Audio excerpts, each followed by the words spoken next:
こんにちは、オズ D です。今回は簡単に作れてレコードが入手できる簡易レコードトラップの作り方のご紹介です。必要な材料はこちらになります。ブロックなどの素材は燃えるものを使用しないので、お好みの素材をご使用いただいても大丈夫です。この中では名札が一番入手が困難になると思いますが、釣りやスポナー部屋などから頑張って入手しましょう。アイテム数には数え間違いなどもございますので、あくまでも目安として参考にしてくださいね。では作り方の方へ移りたいと思います。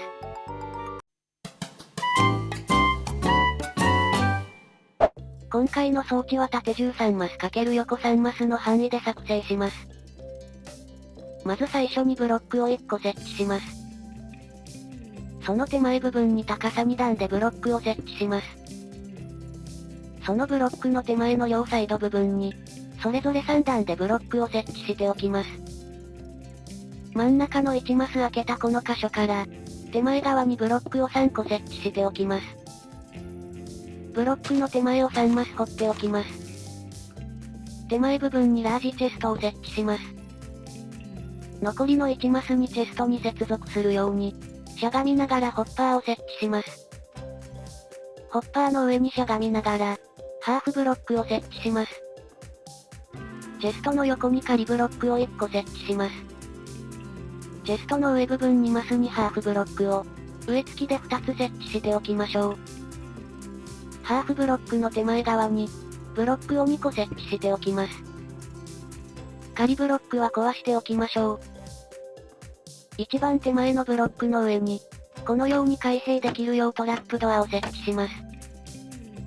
両サイドの手前2マスの箇所に、それぞれ高さ3段になるようにブロックを設置します。天井部分にもブロックを2個設置します。入り口の2段にはドアを設置しておきます。ハードの場合はドアが破られるので、鉄のドアにしておくと良いですね。トラップドアの横部分から反対側まで、ガラスブロックを設置しておきましょう。反対側も同じようにして、ガラスを1列設置しておきましょう。真ん中の部分は1段上げたこの箇所から、ブロックを反対側の方まで設置します。この1マスはスケルトンを入れるので開けておいてください。ホッパーの上の箇所になる、このブロックは壊しておきます。壊した箇所の両サイドの上に、それぞれブロックを設置しておきます。壊した箇所にこの向きで、トラップドアを設置して縦にしておきます。背面側のこの箇所にスケルトンを入れる用の、レールを適量設置して伸ばしておきます。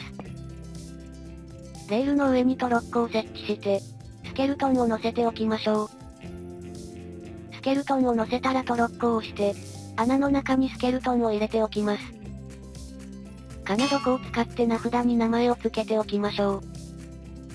名前を付けたらスケルトンがデスポーンしないよう、スケルトンに名前を付けておきましょう。付け終えたら上はブロックで塞いでおきます。レールは不要なので回収しておきましょう。スケルトンの横の箇所を仮で壊して、トロッコを壊して回収しておきます。ブロックは元に戻しておきましょう。あとはクリーパーを爆発しないように誘導して、真ん中の穴の部分に落としていきましょう。十分に距離を取れば爆発することはないです。あとはドアを開けて中に入ることで、スケルトンが認識して攻撃をしてきますが、攻撃が途中にいるクリーパーに当たって、スケルトンの矢でクリーパーが倒されます。クリーパーはスケルトンの矢で倒された時にのみ、レコードをドロップしてくれるので、クリーパーが倒されたら、急いでトラップドアを立てておきましょう。あとは外からチェストにアクセスして、ここからレコードや火薬を回収できます。好みのレコードが出るまでクリーパーを連れてきて、スケルトンに矢で倒してもらいましょう。ただ連れてくる際に途中で爆発しないよう、十分に気をつけて誘導するようにしましょう。